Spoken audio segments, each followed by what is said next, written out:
Hello guys! Welcome to Channel. Sa video na ito ay gagawin ko ng review etong digital inverter ng Samsung refrigerator.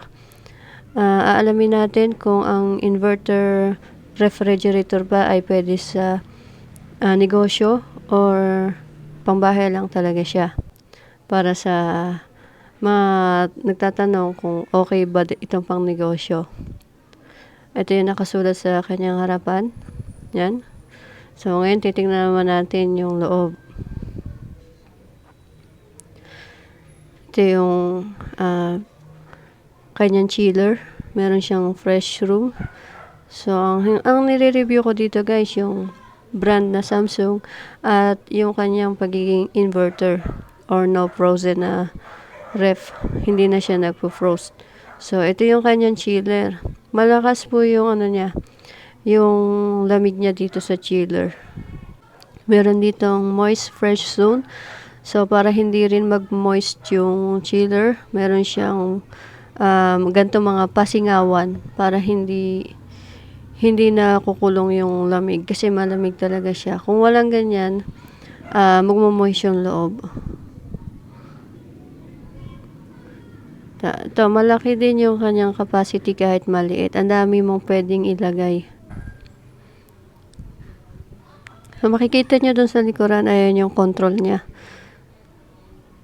May controller siya dito ng lamig dito sa baba. At makikita nyo, naka number 1 lang yung coldness niya. Pero sobrang lamig na.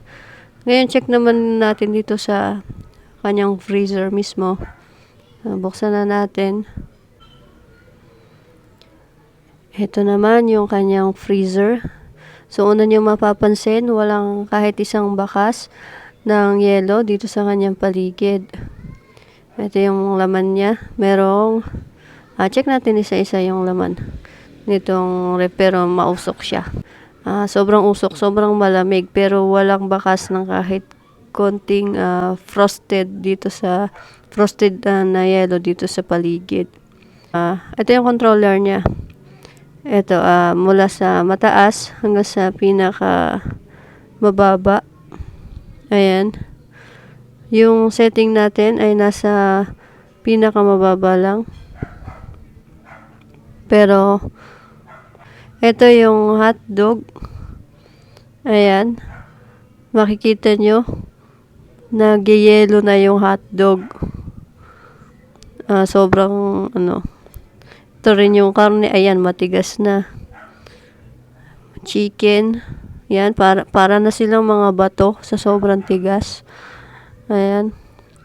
So, yung sinasabi ng ibang reviewer tungkol sa inverter na hindi ito nakakaya mag-freeze ng mga pagkain, lalo na ng ice cream, siguro depende rin sa brand kasi, ayan, katulad nito mga to, halos naging bato na sila sa sobrang tigas, sa sobrang pagka-frozen.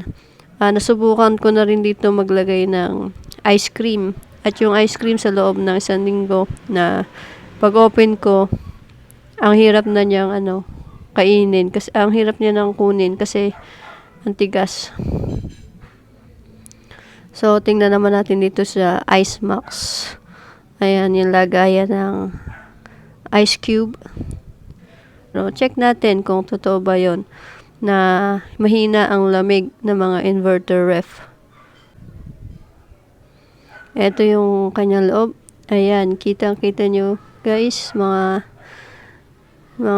ice cube ito.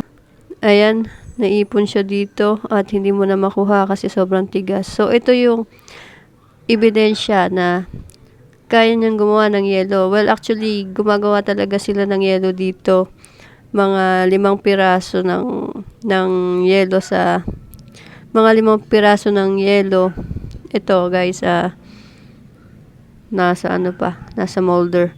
Mga 5 piraso ng yelo hanggang 6, ayan, kasya dito kasama ng mga meats. At tumitigas talaga, as in yelo siya. Pwede kayo magbenta ng yelo kapag inverter ang gamit niyong refrigerator. May mga singawan dito, ayan. Ito yung, para masabi mong para masabi mong inverter ang iyong ref, dapat meron siya mga butas na ganito kung wala nakasulat sa labas na inverter yung ref. Pagbukas mo ng freezer, makikita mo yung mga butas niya sa loob. So, ibig sabihin, sumisingaw yung ano niya, yung moisture. Para hindi mabuo sa loob, hindi magkaroon ng mga snow. Yung snow, yung mga dumidikit sa paligid. Tapos, kailangan mo pa siyang i-defrost. Dito, hindi ka na kailangan mag-defrost. Kasi wala ka namang i-defrost. Pero ang galing nito guys kasi yung lamig niya hindi naiipon sa loob. Pero sobrang solid ng lamig. Umuusok talaga pagbukas mo nung pinto. Mapi-freeze talaga yung kahit na nung ilagay mo dyan. Kaya masasabi ko dito guys, ang inverter refrigerator ay pwede sa negosyo.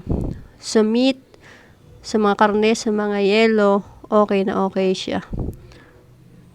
So, para sa mga nagtatanong kung alin ba mas better, kung inverter ba or yung ordinary rep, para sa akin itong inverter na lang, no defrost needed at hindi mo na kailangan ng maintenance kada linggo para mag-defrost.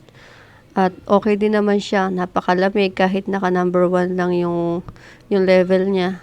At pwede sa ice cream, sa yelo at kahit ano pang frozen goods, pwede. So, yan lang guys, sana nagustuhan niyo yung review ko sa Samsung Digital Inverter Refrigerator.